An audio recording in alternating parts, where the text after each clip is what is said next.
Hey guys, कैसे हो आप लोग? I hope you all are doing well. So इस वीडियो में मैं ये बताने वाली हूँ कि मैंने अब तक कितनी बार ड्रॉप लिया है और मेरे टोटल कितने अटेम्प्ट्स हुए हैं, मैं वो बताने वाली हूँ। तो चलो वीडियो शुरू करते हैं।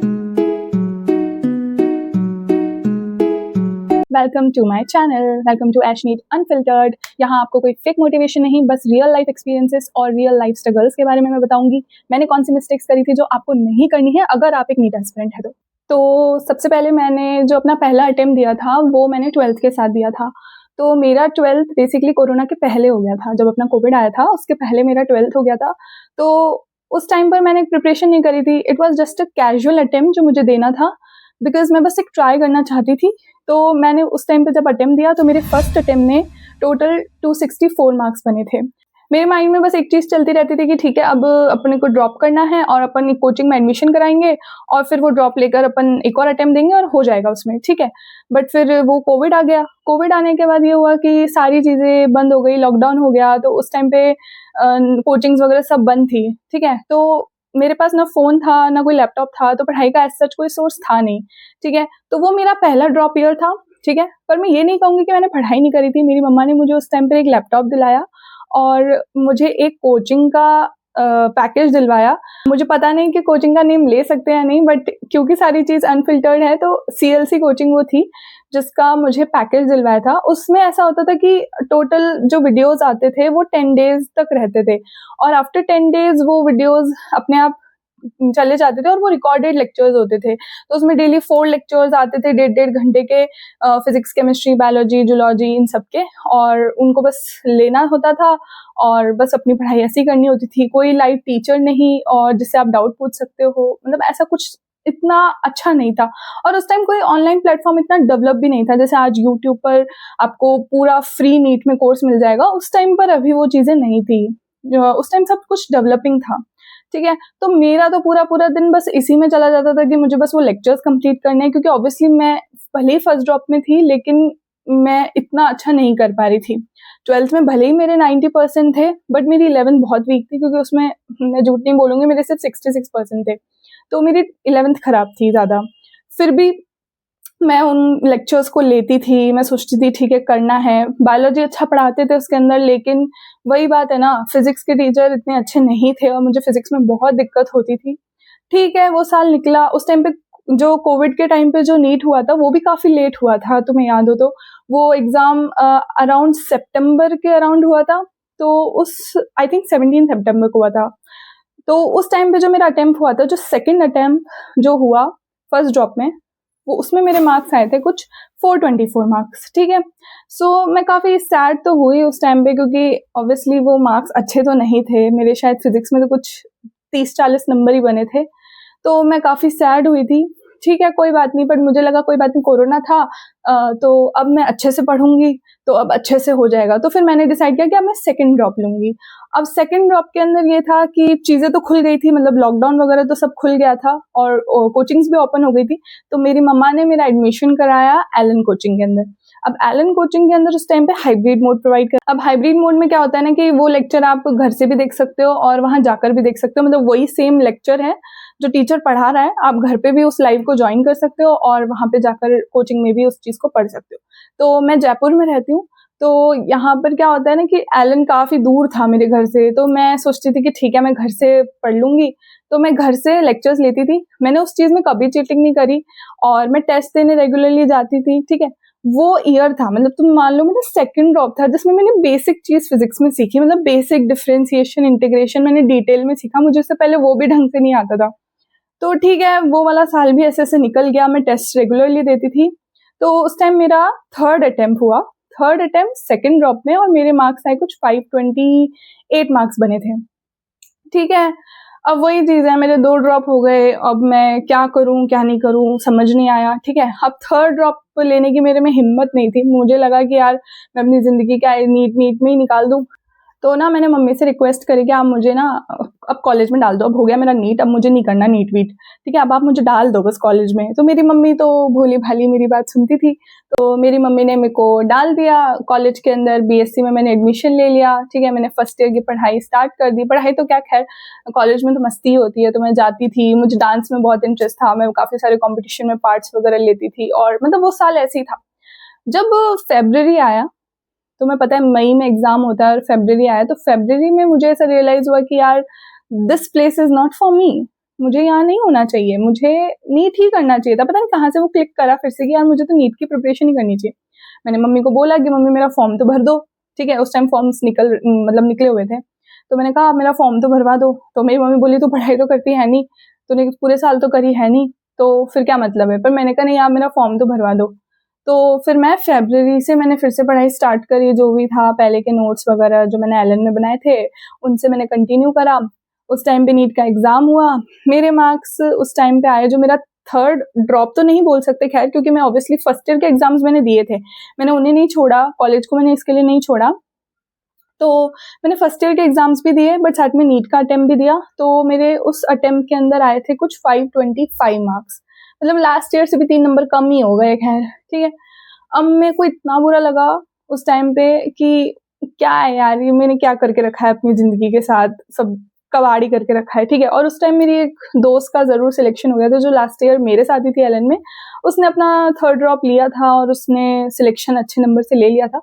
तो मुझे ऐसा लगा यार मैंने गलत ट्रैक ले लिया है, गाड़ी को फिर से सीधी पटरी पे उतारते हैं। और फिर मैंने मम्मी को बोला कि आप मुझे एक बार और एलन में डाल दो। तो मेरी मम्मी ने बोला कि फिर कॉलेज का क्या होगा। तो मैंने कहा कि यार कॉलेज में भी मैं कंटिन्यू कर लूंगी, मेरा सेकेंड ईयर में भी एडमिशन करा दो और मुझे आप नीट में कोचिंग में भी डाल दो। तो मेरी मम्मी ने फिर से वही मेरी बात सुनी और मुझे एलन में भी डाल दिया और साथ में ये कॉलेज में भी डाल दिया। तो मेरा सेकेंड ईयर था उस टाइम पर, ये था 2024 का टाइम आ गया था। तो 2024 में तुम सबको पता है कि पेपर लीक हुआ था। मैंने साल भर इस बार अपना झकझोर के मतलब पूरी मेहनत कर दी, जितना मैं लगा सकती थी मैंने सब लगा दिया, सब कुछ, मतलब बार बार प्रैक्टिस, बार बार मॉड्यूल सॉल्व करना, सब कुछ करना, मैंने सब कर लिया।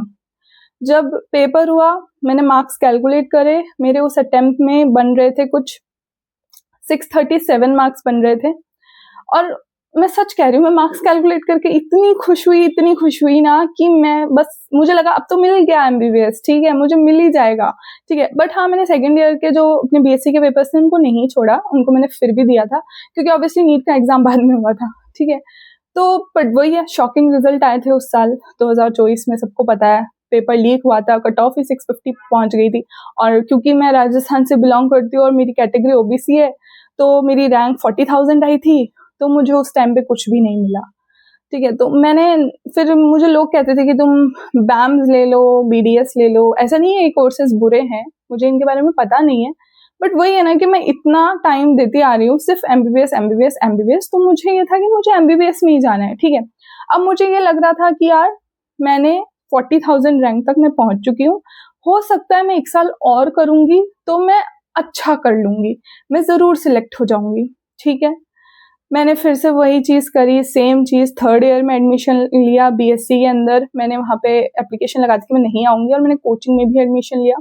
उस टाइम पे मैंने नारायणा कोचिंग में एडमिशन लिया था, क्योंकि मेरे कुछ एलन के टीचर्स नारायणा में चले गए थे, तो मैंने नारायणा में एडमिशन लिया। उस साल भी वही चीज़, अच्छे से पढ़ा पूरा साल भर, अच्छे से जितना कर सकती थी फिर से, खैर उतना अच्छे से करा मैंने। फिर पेपर हुआ नीट 2025 का, सबको पता है उस टाइम पे पेपर काफ़ी टफ आया था। तो दिमाग में ना पूरे साल भर ना ये मेंटेलिटी बनाई थी टीचर्स ने क्या बोलूं कि सबने, मतलब सारे बच्चों के दिमाग में ये रहती थी लाने तो 720 लाने, वरना तो नहीं लाने। तो मेरे दिमाग में भी वही था, पर जब मैं पेपर देने बैठी वही चीज़ है ना, स्ट्रेटेजी बिगड़ गई। फिर पेपर दे रही थी उस टाइम पे, मेरा सीक्वेंस ये रहता था कि मैं पहले बायोलॉजी करती थी, फिर मैं पहले फिजिक्स करती थी, क्योंकि 2024 में मेरा फिजिक्स लास्ट में छूट गया था, तो मैं पहले फिजिक्स करती थी, और 25 के पेपर में फिजिक्स ही टफ आई थी। तो वो सारा बिगड़ गया एक तरीके से, क्योंकि केमिस्ट्री काफ़ी इजी थी कंपैरेटिव अगर कहें तो उससे मैं काफ़ी कुछ अच्छे मार्क्स ला सकती थी, बट फिजिक्स में मेरा टाइम खराब हो गया, तो मैं उसमें बहुत कुछ जो सही कर सकती थी क्वेश्चन, वो मेरे छूट गए। तो 2025 का पेपर भी ऐसा ही हुआ। फिर भी मैं उम्मीद लेके बैठी थी कि शायद कट ऑफ डाउन जाएगी बहुत तो हो जाएगा। तो ये हुआ, कट ऑफ डाउन तो गई, 525 कट ऑफ गई, मेरे मार्क्स बन रहे थे 522 उस अटेम्प्ट में, और मेरी रैंक थी 30,000। वही है, अगेन 27,000 तक मिलता है ओबीसी कैटेगरी में, तो मुझे कुछ भी नहीं मिला। ठीक है, मतलब ऐसा तो नहीं कहूँगी कुछ भी नहीं मिला, अगर बीडीएस के लिए अप्लाई करती तो मिल जाता, बैंस के लिए करती, बट एमबीबीएस में मुझे गवर्नमेंट नहीं मिला। ठीक है, मैंने पेमेंट के लिए भी अप्लाई नहीं करा बिकॉज अभी फाइनेंशियल उतनी कंडीशंस तो थी नहीं। ठीक है, फिर अब और उसके साथ मैंने अपना जो 2025 है उसके साथ मैंने अपना थर्ड ईयर कंटिन्यू करा था, तो मेरे उसके पेपर्स भी हो गए। एंड यू वॉन्ट बिलीव, मैंने first year, second year, third year college में टॉप करा है। मतलब मेरे मार्क्स बहुत अच्छे बने, मेरी परसेंटेज 80s के लाइन में है, और मैंने सिर्फ 4 घंटे 1 वीक सीरीज पढ़ के गई और मेरा उसमें टॉप हुआ है, और मेरा नीट का एग्जाम नहीं निकल रहा इधर। ठीक है, अब फिर उसके बाद मेरे पास कोई ऑप्शन बचा नहीं, मतलब मेरे को ऐसा लगा कि अब मुझे क्या करना चाहिए क्या नहीं करना चाहिए, बट फिर वही चीज है ना, दिमाग में वही चीज क्लिक करती है कि 30,000 तक आ गई हूँ ना, थोड़ा और करूंगी तो जरूर ऊपर पहुंच जाऊंगी। ठीक है, अब आई 2026 की बारी। इस टाइम पर मैंने गुरु कृपा कोचिंग जो है, मैंने एडमिशन तो करा लिया, बट मैं कोचिंग गई नहीं, क्योंकि अब मैं ना उस रैट रेस से बहुत ज्यादा थक गई थी।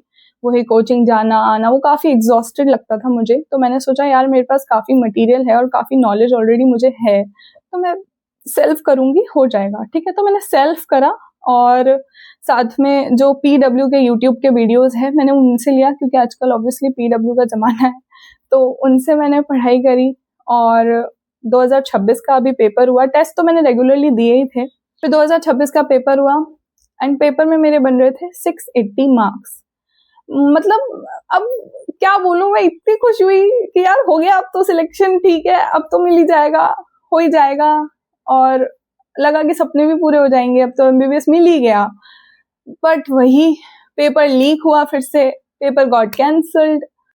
मतलब मैं क्या ही बताऊं यार, क्या सिस्टम है ये, हर बार पेपर लीक हो जाता है, हर बार कभी टफ दे देते हैं। मतलब मुझे ना एनटीए का समझ में नहीं आता, अगर पेपर मतलब इजी आता है तो लीक हो जाता है, और अगर लीक हो जाता है तो उसका ईगो हर्ट होता है और वो टफ पेपर दे देता है। ये उसने सीक्वेंस बना के रखा है। 2024 में लीक हुआ और उसने फिर टफ पेपर दे दिया 25 के अंदर, 26 में इजी पेपर आया, फिर लीक हुआ, फिर रीनीट का पेपर हुआ। रीनीट का पेपर कैसा हुआ सबको पता है। रीनीट का पेपर 2026 वाले पेपर के कंपैरिजन में काफी टफ था, क्योंकि मेन चीज हम माने फिजिक्स और केमिस्ट्री, तो वीक पोर्शन वही होता है, और वही चीज उन्होंने टफ दे दी। अभी फिर 1 मंथ का टाइम मिला था, पढ़ी थी मैं अच्छे से, पर फिर भी रीनीट का पेपर मेरा उतना अच्छा तो नहीं हुआ। मैंने मार्क्स तो अभी तक नहीं निकाले, मुझे नहीं पता कितने नंबर बन रहे हैं, और वो मैं आगे के वीडियोस में जरूर बता दूंगी। बट हाँ, इस बार ये जरूर है कि मैं इस ट्रैप में इतनी ज्यादा थक गई हूँ कि अब मुझे ये भी नहीं पता कि मैं आगे क्या करने वाली हूँ। मतलब मुझे नहीं पता मुझे आगे नीट के लिए तैयारी करनी चाहिए या नहीं, मुझे ये भी नहीं पता कि मुझे एमबीबीएस मिलेगा या नहीं, कोई और कोर्स अगर मिलता है तो मैं जाऊंगी या नहीं, मुझे अभी फिलहाल कुछ भी नहीं पता। इस लंबी जर्नी से मैं अभी इतना ज्यादा थक गई हूँ कि मुझे लगता है कि मैंने अपने आप को तो मैं बिल्कुल भूल गई। मैंने इतने सेक्रीफाइसेस करे हैं, इतने साल कोचिंग्स के अंदर अपने जूते घिसे हैं, लेकिन मिला कुछ भी नहीं मुझे अभी तक, और हर बार थोड़े थोड़े से मैं रह जाती। और पता नहीं यार कैसा सिस्टम है ये। मैं जरूर चाहूंगी कि तुम लोगों की भी अगर ऐसी स्टोरी है तो प्लीज जरूर कमेंट में शेयर करना अपनी स्टोरी को, क्योंकि अगर यार तुम्हारी भी ऐसी स्टोरी है ना और तुम्हें लगता है कि तुम अकेले हो, तो नहीं यार, मेरा एग्जाम्पल है। मैं काफी ज्यादा लंबी जर्नी को देखती हुई आ रही हूँ, और मैं बहुत बार ऐसा हुआ बीच में जब मैं गिव अप करने का मन हुआ, बहुत रोती थी मैं, हर रात यही पूछती थी कि यार मैंने ऐसा क्या गलत करा है कि मेरा ही सिलेक्शन नहीं हो रहा। हर चीज करके देख ली, एंड मॉक टेस्ट में मेरे मार्क्स हमेशा इंप्रूव होते थे, फिर लास्ट फाइनल पेपर में ऐसा क्या हो जाता था कि नंबर नहीं बनते थे। तो यार ये थी मेरी कंप्लीट स्टोरी, मेरी पूरी जर्नी इतने सालों की, इतने सारे अटेम्प्ट्स, आई थिंक 7 अटेम्प्ट्स तो हो ही गए होंगे। अगर रीनीट का मिलाए तो 8 अटेम्प्ट्स हो गए होंगे। ठीक है, और अगर देखा जाए तो ड्रॉप्स भी हो जाते हैं बहुत सारे, टेक्निकली 3 ड्रॉप हुए हैं क्योंकि बाकी टाइम मैंने कॉलेज करा है। तो या मैं ग्रेजुएट हूँ और मेरे पास ऑप्शंस तो अभी बहुत सारे हैं, मैं चाहूँ तो मैं नीट को पूरी तरह से छोड़ सकती हूँ, बट अभी मैं ब्लैंक हूँ क्योंकि मुझे नहीं पता अभी क्या करना है। अभी मैं बस हर टाइम ये सोचती रहती हूँ कि रिजल्ट क्या आएगा, रिजल्ट क्या आएगा, बस मेरा दिमाग उसी में चलता है। सो अगर तुम्हें ये वीडियो अच्छी लगी हो तो प्लीज़ लाइक करना, शेयर करना, कमेंट ज़रूर करना अगर अपनी ऐसी कोई स्टोरी तुम्हारी हो तो, और सब्सक्राइब करना यार, क्योंकि मैं अपने बहुत सारे फेलियर्स तुम्हें बताऊंगी यहाँ पे, अपनी बहुत सारी मिस्टेक्स मैं तुम्हें बताऊंगी। और मैंने तुम्हें कहा था कि मेरे पहले नंबर नहीं आते थे, बट धीरे धीरे धीरे करके मेरे नंबर बढ़े। तो मैं तुम्हें वो सारी स्ट्रेटेजीज बताऊंगी जो तुम्हें शायद कोई टीचर भी नहीं बता पाएगा कि क्या करना चाहिए, क्योंकि मैंने हर चीज करके देखी, सारे पैतरे अपना के देखे, और उसके बाद मैं तुम्हें कोई चीज बताऊंगी, because I am always there to support you. और अगर तुम्हारी भी ऐसी जर्नी थी तो तुम अकेले तो नहीं हो। और बस ये थी मेरी पूरी स्टोरी, और अब तो और क्या बोलूं। Thank you so much. मुझे इतना अच्छा लग रहा है ना, मैं तुम्हें बता नहीं सकती, क्योंकि हमेशा मैं ऐसे सोचती थी कि यार ये बातें मैं किसको बताऊं, अपनी जर्नी किसको बताऊं, क्योंकि अब मेरे इतने कोई दोस्त भी नहीं है, क्योंकि पहले के जो दोस्त थे वो तो पता नहीं कहाँ कहाँ क्या क्या कर रहे होंगे। इन्फीरियरिटी तो लगती है ना यार, मैंने इतने साल नीट को दिए हैं, मेरे दोस्त तो पता नहीं शायद जॉब लग गए या मुझे नहीं पता वो कहाँ है। बट फिलहाल मेरे पास ये स्टोरी शेयर करने के लिए कोई नहीं था, तो मुझे लगा कोई नहीं है तो तुम लोग तो ज़रूर हो, मेरी जो यूट्यूब फैमिली बनने वाली है वो तो ज़रूर मेरी स्टोरी सुनेगी। और थैंक यू सो मच। अगले वीडियो में मैं तुम्हें ये बताऊंगी कि तुम अपनी फिजिक्स के मार्क्स को कैसे इम्प्रूव कर सकते हो, क्योंकि देखो यार नीट एस्पिरेंट का सबसे कॉमन प्रॉब्लम होता है फिजिक्स। तो फिजिक्स के मार्क्स को अगर तुमने बढ़ा लिया तो तुम अपना स्कोर वैसे ही काफी इम्प्रूव कर लो। और मेरे मार्क्स शुरुआत में 30-40 बस इतने ही आते थे, मैंने उन्हें बढ़ा बढ़ा कर मैं 170-175 तक गई हूँ। एक बार 180 भी आए हैं टेस्ट वगैरह में। तो मैंने काफ़ी इम्प्रूवमेंट करी है फिजिक्स के अंदर, और क्योंकि मेरे को कोई बताने वाला था नहीं तो मैंने हमेशा सेल्फ फिगर आउट करा है कि क्या चीज़ वर्क करती है। तो मैं तुम्हें ज़रूर वो चीज़ें बता सकती हूँ जो एक्चुअली वर्क करेगी। तो अगर तुम देखना चाहते हो तो अगले वीडियो का वेट ज़रूर करना। तब तक के लिए thank you so much. See you all, bye.